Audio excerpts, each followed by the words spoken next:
The opium poppy, or Papaver somniferum, is a plant which contains a wide range of opioid alkaloids, including morphine and codeine. You might know opium poppy seed from things like bread rolls or other baked goods. The seeds that you see on a bread roll are frequently from opium-containing poppies. While most of the seeds are sterilised, not all of the sterilisation process works, and some of the seeds on bread rolls will grow into opium-containing poppies. The poppy seeds themselves don't contain any opioid alkaloids, except sometimes there are alkaloids on the outer shell.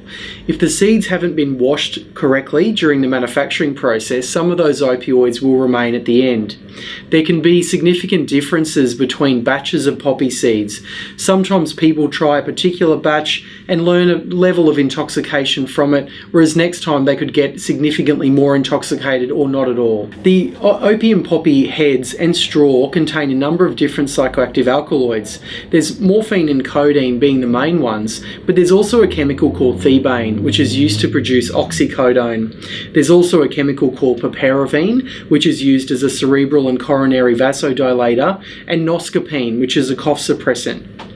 The effect of opium poppy pods is a combination of all of these different chemicals. There are some poppies which are bred to have higher levels of thebaine. These can be really toxic and can cause overdose quite easily. There's no way to tell from looking at a particular poppy plant whether or not it's high in thebaine or not. There's been some research from Europe looking at ornamental poppies. We know that ornamental poppies that are dried and used for floral arrangements can contain morphine and codeine as well. This particular study from Europe found a wide variation in morphine content. The average content was 362 milligrams of morphine per 100 grams of plant material, but it varied between 152 and up to 676 milligrams of morphine per 100 grams. Sometimes people use poppy seeds or poppy pods as an adjunct to their opioid dependence. If they're dependent on heroin or morphine, then opium poppies may just be an adjunct or something people use to, in some cases, to try to detox off their other opioids. Dried poppy pods or poppy seeds can be boiled or steeped in hot water and consumed as a tea.